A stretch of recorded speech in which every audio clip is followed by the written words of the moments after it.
الحمد لله رب العالمين نحمده سبحانه وتعالى حمد الشاكرين المعترفين بنعمائه العظيمة وآلائه الجسيمة.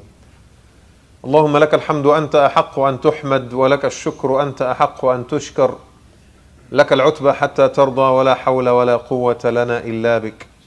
وأشهد أن لا إله إلا الله وحده لا شريك له، وأشهد أن محمدا عبد الله ورسوله وصفيه من خلقه وحبيبه، بلغ الرسالة وأدى الأمانة ونصح الأمة وكشف الغمة وجاهد في الله حق الجهاد حتى أتاه اليقين. اللهم صل وسلم وزد وبارك على الحبيب مصطفى محمد وعلى آله وأصحابه وأتباعه ومن اهتدى بهديه وعمل بسنته إلى يوم الدين، وارض اللهم عنا معهم بفضلك وكرمك يا أرحم الراحمين. اللهم آمين. I praise Allah subhanahu wa ta'ala, the Lord of the worlds, the creator of heavens and earth, the provider, the cherisher, the sustainer, the source of all bounties, the giver of every good. I thank Allah for His blessings upon each and every one of us, and I ask Allah subhanahu wa ta'ala to make us worthy of His blessings. Allahumma ameen.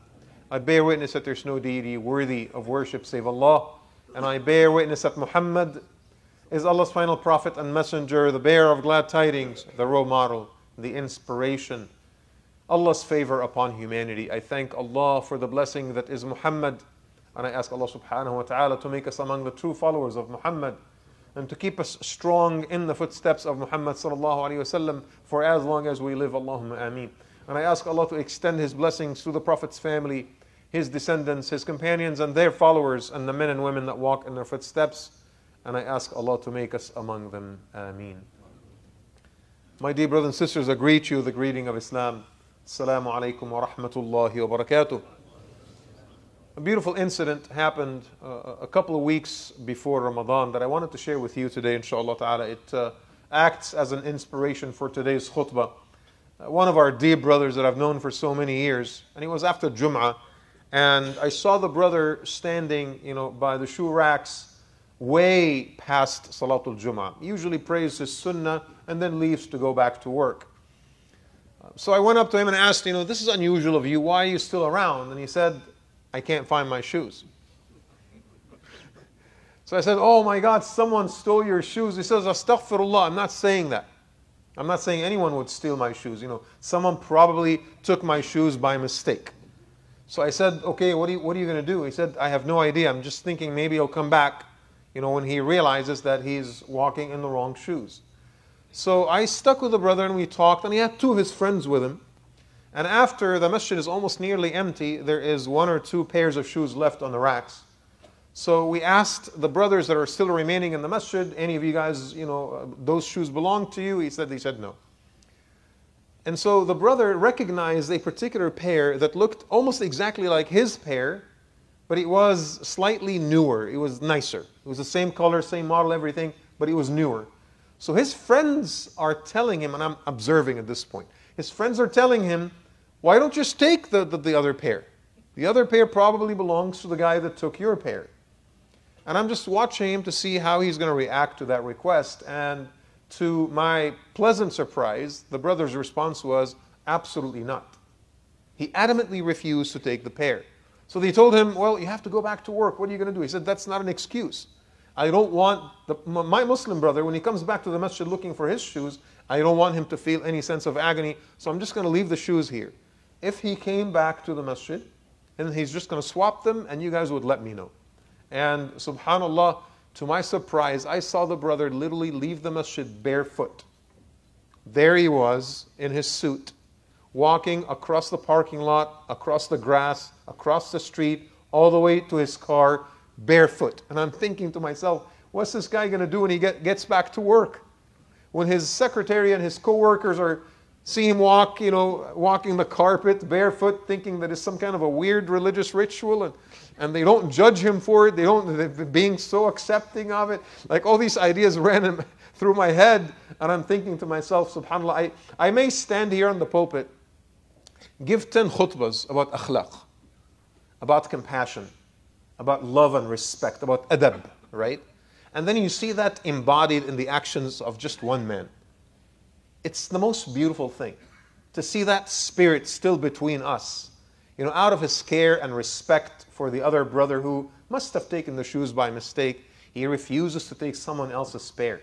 He took mine, doesn't mean I should take his. And he leaves barefoot, and he finds no problem with that whatsoever. A couple of days later, you know, we called him because, alhamdulillah, the pair of shoes arrived. So he came back and he took his pair of shoes. And in the eyes of Allah subhanahu wa ta'ala, he is that much higher. And I want you to keep that story in your minds, because most of the time we're telling stories about things that happen in ancient times, when sometimes beautiful behavior happens in our own time as well, from our own people, amongst our own ranks, right? So keep that in mind, inshallah, as the khutbah today unfolds. This year was a beautiful year, alhamdulillah, so far. It's the year of Rabbaniya. This is the year of godliness. That is the theme that the Imams have selected. How to be godly, how to be Rabbani. Allah instructs us very clearly in the Quran, and He says, Kunu Rabbaniyin. Be godly. Embody the qualities and the attributes of God in your own life. Be godly in your words, in your actions, in your attitude, in your behavior, in your business dealings, in the things that you do and the things that you say, the places that you frequent, the people that you connect with. Be godly, be Rabbani in every way, shape or form that you could. And we wanted to enhance Rabbaniya, godliness, in our own community in the month of Ramadan by taking two different routes. In the Khatira series, during Salatul Taraweeh, we took the route of the stations of the seeker in the heart. The stations of the heart, you know, stations of nur, stations of remembrance, of knowing God, stations that elevate us in our godliness in the eyes of Allah subhanahu wa ta'ala. In the khutbah program, we decided to do something slightly different. We focused more on the qualities that make Muhammad sallallahu alaihi wasallam a godly human being. And we derived those four qualities from the ayah in Surah Tawbah that embody the godliness of Muhammad sallallahu alaihi wasallam. That he was abdan rabbaniyan alayhi salatu wasalam. And in that ayah, Allah subhanahu wa ta'ala says, لَقَدْ جَاءَكُمْ رَسُولٌ مِّنْ أَنفُسِكُمْ عَزِيزٌ عَلَيْهِ مَا عَنِتُّمْ حَرِيصٌ عَلَيْكُمْ بِالْمُؤْمِنِينَ رَؤُوفٌ رَحِيمٌ. It has come to you a prophet from amongst yourselves, a man like you, a human being that can be easily imitated, accessible in his life, accessible in his legacy, present with you. And because he's present, his legacy, even after he died, is still present with us. It endures with us. And that is why we say Muhammad sallallahu alaihi wasallam was the enduring prophet, because his legacy still endures, alayhi salatu wasalam. Azizun alayhi ma anittum. He is pained by your afflictions. He feels the pain that you feel. He empathizes with you, and that's why we call him the prophet that is empathetic, alayhi salatu wassalam. Harisun alaykum. He is ever protective over you. He is ever vigilant with regards to your affairs. He is the vigilant prophet. And today, inshallah ta'ala, we talk about the fourth quality. Bil mu'minina ra'ufur rahim. Rasulullah was the most graceful and compassionate sallallahu alayhi wasallam. So again, the Messenger sallallahu alayhi wasallam is enduring in his legacy. He is empathetic in the way he feels about us. He is ever vigilant in his protectiveness over us. And he is ra'ufun rahim, most graceful and most compassionate. Those two words are interesting. Ra'uf and rahim. Graceful and compassionate. Allah does not use synonyms in the Quran. Allah subhanahu wa ta'ala uses every word for a particular meaning and a particular divine intention. He would not use Ra'uf and Rahim if the words were synonymous. Rahim is a word we know. We've heard it before. Rahim from Rahmah. Rahmah is mercy. Rahmah is compassion. Rahmah is when you show mercy towards something that is weaker than you. Something that could have deserved certain action on your part, but out of Rahmah you decided not to. You know, you see, for example, an animal that is suffering from so much pain. People would say, come on, put the poor thing out of its misery. What does that mean, put it out of its misery? It means what? It means kill it, right? And that would be considered by most an act of what? An act of mercy. Even when we're showing mercy, sometimes it actually involves taking a life. It's like soldiers fighting each other in the battlefield. Okay? Soldiers are supposed to fight each other sometimes to the death if they need to. Okay? But they cannot torture each other, they cannot mutilate each other. That would be lack of rahmah. But rahmah sometimes involves taking a life without causing undue pain. Right? Even when we practice rahmah, sometimes it involves taking a life. You have an animal, for example, that you're trying to sacrifice, Eid al-Adha, or just for food. And we have adab in Islam, about slaughtering animals. You have to have a very sharp blade. You cannot slaughter two animals in front of each other, and you have to raise the animal properly, and you have to feed it properly, and it cannot be thirsty at the time of slaughter. Such a long list of adab that we need to follow as we slaughter animals, right? But remember, it still involves taking a life. The outcome is that the animal is going to die so that you are able to feed off of it. Rahmah, brothers and sisters, is an act of mercy, but it's an act of mercy that may involve bringing harm upon someone else. If you see a panhandler that is begging for food or begging for money, you give them money, not because you know them, not because you love them, just because of a sense of mercy. That is the meaning of rahmah. And Rasulullah SAW was rahmatan lil alameen. He was a mercy to all of mankind, sallallahu alaihi wasallam. The people that he knew and the people that he did not. The people that he loved and the people that he did not love, alayhi salatu wasallam. But the word ra'uf is very different. Ra'uf is very different. Ra'uf is a particular type of rahmah that is qualified by two conditions. Number one, it has to come from a place of love. Ra'uf is not done to someone that you don't know. It has to happen to someone that you know and someone that you love. Ra'uf is a graceful intervention in a manner of mercy towards someone that you know and someone that you love. And no one gets harmed in the process. Everyone is left better off than they began to be before that ra'fa is administered. So the word ra'uf is a very particular word. And so you can't say, I am being ra'uf with my lamb, as I slaughter it properly. No. That's not ra'fa. That is rahmah. Being ra'uf with your lamb means you treat your lamb as a pet. You give your lamb a name. And you give your lamb a haircut. And you feed your lamb filet mignon. Which is probably a bad idea anyway. Right? This is a very different type of mercy. Right? It's a mercy of love. It's a mercy of taking care of something, honoring something, elevating something, pampering something. That is the meaning of ra'fa. And while rahmah is given to everyone, the ayah tells you that ra'uf is given to the believers. بِالْمُؤْمِنِينَ رَؤُوفٌ رَحِيمٌ. The ayah says, towards each other, our Muslim brothers and sisters who love each other, of the same ummah, of the same community, we practice that graceful intervention. We practice that graceful type of compassion. Okay? This is very unique. And it's reserved to us. And the Prophet ﷺ practiced that with us, alayhi salatu wasalam. Going back to the brother that walked out of the masjid barefoot because he did not want to cause another Muslim brother to feel any sense of agony, he was not practicing mercy. Mercy required him to wait until the masjid is empty and then he would go for the remaining shoes. That would have been rahmah. And then he would have said, if the brother came back asking for his shoes, please just give me a call. That would have been compassion on his part. But he took it up a notch. And he practiced graceful compassion, which is this quality of being ra'uf. May Allah subhanahu wa ta'ala bless this brother and bless everyone in the community that treats their brothers and sisters with such level of affection and compassion. Allahumma ameen. Ra'uf is when you care so much about someone that you try to cultivate better relationships, that you try to invest in that relationship, that you give a blind eye sometimes to their shortcomings and their trespasses, that you select the best time to give them advice, that you interfere with lutf, you interfere in a subtle manner. You are not being offensive, you are not being in their face. Being ra'uf means that you do what is absolute best for that person. That is the meaning of ra'uf.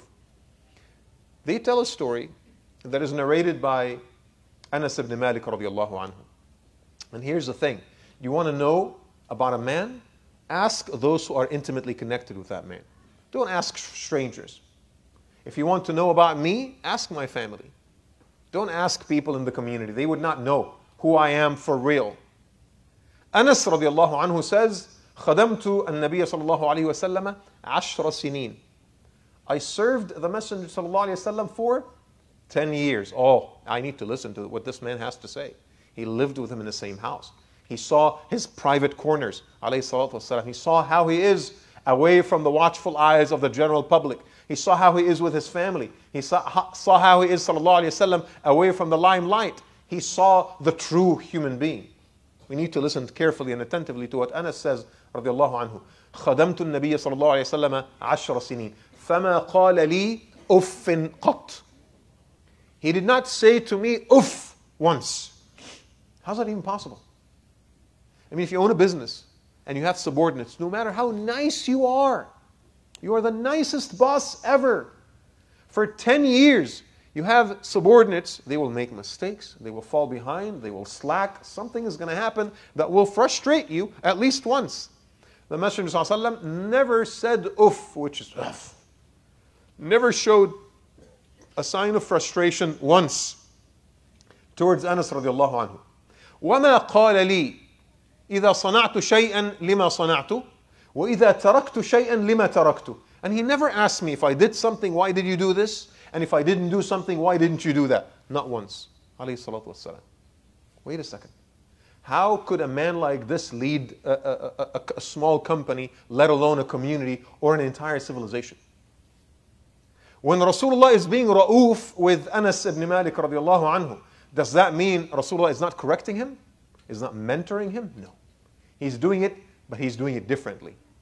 Instead of using blunt force with Anas in order to correct what he does today, the Messenger ﷺ, as ra'uf, as gracefully compassionate, he asks himself, where do I need to see Anas in 10 years? I want to see Anas the best version of himself. I want to see Anas a great leader. I want to invest in this man. And investing in this man doesn't mean that I offend him and I act rudely with him and call him out. No. There's got to be an indirect way, a compassionate way, a loving way of doing it. Finding a beautiful manner by which I'm able to deliver the advice to my friend. That is how he was, the Prophet ﷺ. This is a small lesson for us to learn. It's easy to call people out. It's easy to say something offensive. It's easy to say, you made a mistake. It's easy to say, you did not meet your deadline. It's easy to say, this fell short. That's very easy. Okay? But does that cultivate long-term relationships? Does that help the person get better? All you do is bring out their defensive nature. And they're going to find an excuse, and they're going to pin their mistake on somebody else, and they're going to say, well, I had a bad boss. I'm uninspired. I'm not inspired. They will find anything so that they don't take responsibility for their own action. But if you use the graceful approach of the Prophet ﷺ, you might actually achieve something, but it requires patience and perseverance because it will take years.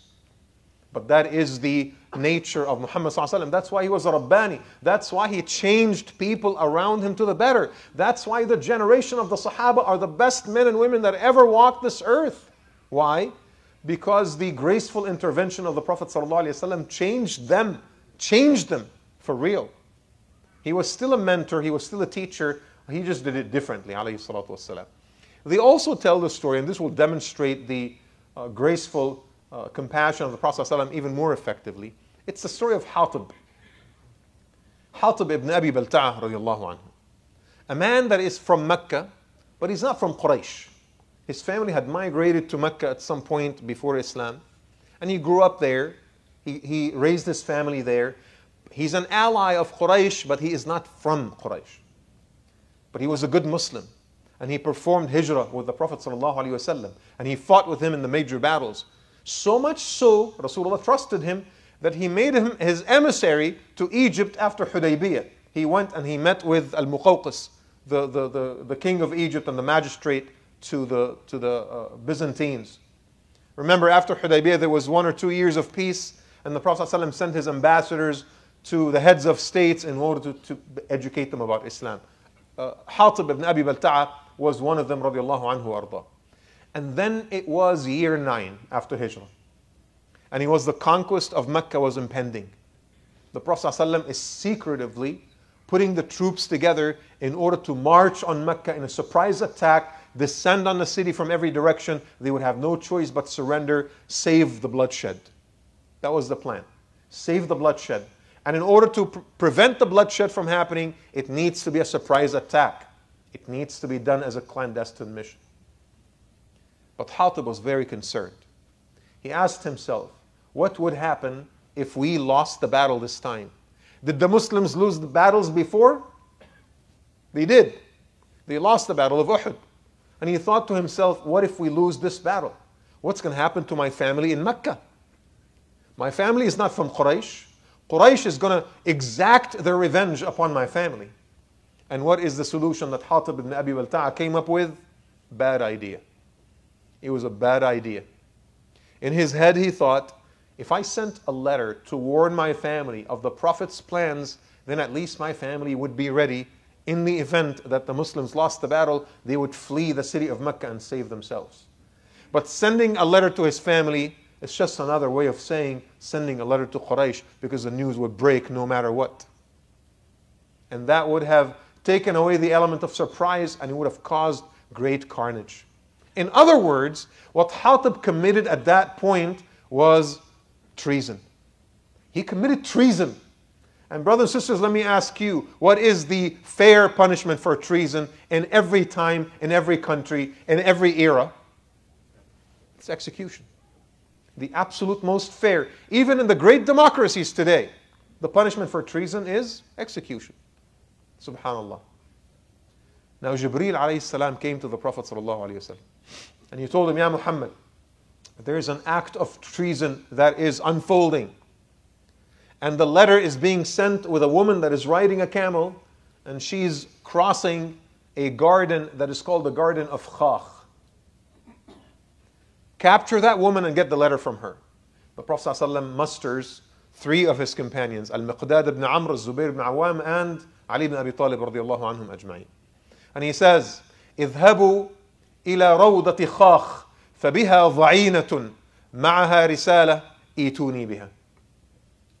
Go to the Garden of Khakh, there is a woman that is riding a camel, and with that woman there is a letter, bring me that letter. The companions don't know what's going on, but they obey the Prophet ﷺ and they go all the way to where that woman was intercepted. Subhanallah. They arrive, they capture the woman, they bring her down from her camel, and they ask her, where's the letter? What letter? Where is the letter? I have no idea what you're talking about. I said, give me the letter. And they kept pressing her until the woman finally yielded, and she took the letter out of her braids, folded up and everything. Ali ibn Abi Talib did not read the letter. He took it back to the Prophet ﷺ. Ya Rasulullah, here's the letter. Rasulullah opened the letter and he read it. And he asked them to bring Hatib ibn Abi Balta'a. Walked into a room full of tension. The companions are sitting. Hatib is in the corner. He already feels the heat. He's already sweating. You know, when someone commits a crime, you know what you've done. You know what you've done. And you're almost about to give it away. But he's barely holding himself. Ya Hatib, read this. Is this your handwriting? Na'am ya Rasulullah. Did you write these words? Yes, I did. Why would you do such thing? We trusted you. Why did you do such thing? Ya Rasulullah, la ta'jal alay. Messenger of God, don't hasten to punish me, please. Hear me out first. And the Prophet ﷺ decided to hear him out. Imagine the tension in the room. He says, Messenger of God, I am a man from Mecca, but I don't belong to Quraysh. My family is there. If the Muslims lost the battle, Quraysh would destroy my entire family. I just want him to give him a heads up. I want him to give him a warning. وَيَا رَسُولَ اللَّهِ مَا فَعَلْتُهُ خُرُوجًا عَنِ الْإِسْلَامِ وَلَا كُفْرًا بِهِ. I did not do this as an act of renegating away from my religion or an act of kufr. I'm still Muslim. I made a mistake. I know that now. Messenger of God, please have mercy on me. The Prophet ﷺ paused and he looked him straight in the eyes. It was a few moments that passed like 1,000 years for Hatib ibn Abi Balta'a. His life is on the line. And the Prophet ﷺ looked at the Sahaba and he said to them, لَقَدْ صَدَقَكُمْ هَذَا وَاللَّهِ. That man is saying the truth. that man is saying the truth. But of course, not everyone in the room was satisfied with that response. One particular Sahabi stood up with great rage and anger, and he said to the Prophet ﷺ, Ya Rasulullah, da'ni aduqqu unuqa hadha al-munafiq. Let me off with this hypocrite's head. And of course that Sahabi was Umar radiallahu anhu. And Umar is the kind of man that would not just yield. If he is his own son, he would have reacted the same way. Remember, Hatib and Umar, they of comparable age, almost came to Islam around the same time, lived years together in Mecca, lived 9 years together in Medina, came to the Prophet together, sat together, ate together, fought in battle together. They have every reason to be like this. But Umar is not a man that accepts nepotism and cronyism. Even if his best friend commits an act of treason, he'll be the first one to say, Ya Rasulullah, offer this man's head. Subhanallah. Now Umar is looking at Hatib with resentment. Hatib is looking at Umar with great fear, and the tension is overflowing in the room. And a man's life is on the line. Execution is impending. And Rasulullah murmurs. And he said, Sallallahu Alaihi Wasallam, لَقَدْ شَهِدَ بَدْرًا. The Sahaba were like, wait, what? Say what? What did you say? لَقَدْ شَهِدَ بَدْرًا.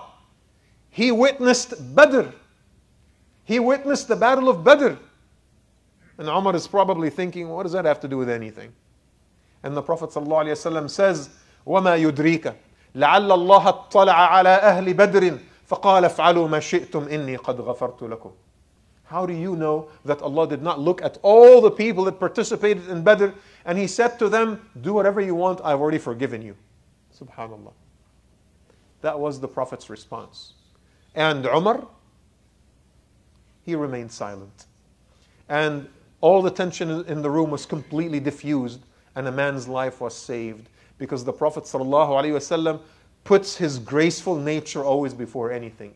He treated Hatib with ra'fa, not just compassion and mercy. Compassion and mercy would have required a fair trial, and whatever happens, happens.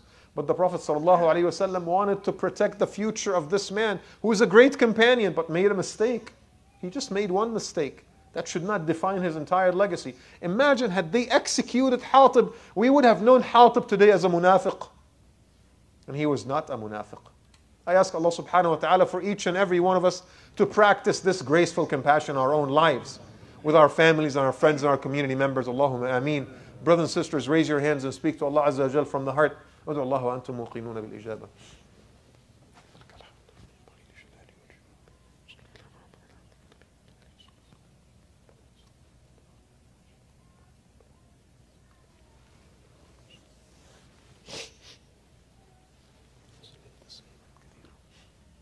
إن الحمد لله نحمده ونستعين به ونستهديه ونستغفره ونعوذ بالله من شرور أنفسنا وسيئات أعمالنا من يهده الله فهو المهتدي ومن يضلل فلن تجد له وليا مرشدا وأصلي وأسلم على المبعوث رحمة للعالمين وقائد الغر الميامين محمد الصادق الوعد الأمين اللهم صل وسلم وبارك عليه وعلى آله وأصحابه والتابعين ومن تبعهم بإحسان إلى يوم الدين وارض اللهم عنا معهم بفضلك وكرمك أرحم الراحمين اللهم آمين.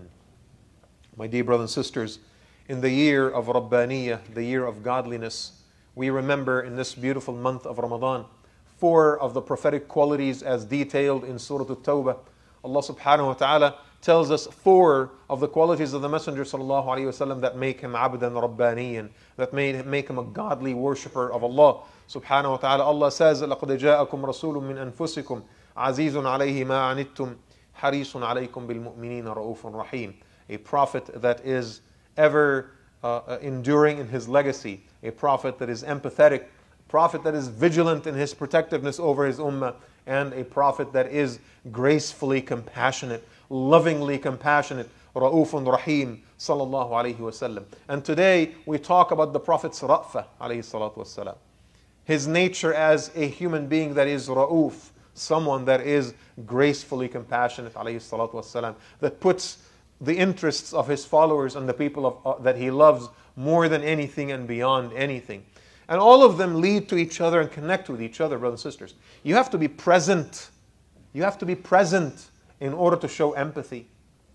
And once you've shown empathy, you will naturally become protective and vigilant. And your vigilance will lead you to graceful compassion. They all lead to each other. And I want to remind you, there is about 1 week left before this month of Ramadan is over. 1/4 of the month, a little bit less than 1/4 of the month is over. Time for us, high time for us, brothers and sisters, to investigate our own hearts. To ask ourselves, how do I fare vis-a-vis those 4 qualities of the Prophet ﷺ? How do I fare with regards to those qualities? How present am I with my family, with my children, with my friends, with the people in my community? What takes most of my time? Am I always considered to be busy and absent and not present, or am I always there? Ask yourself that question.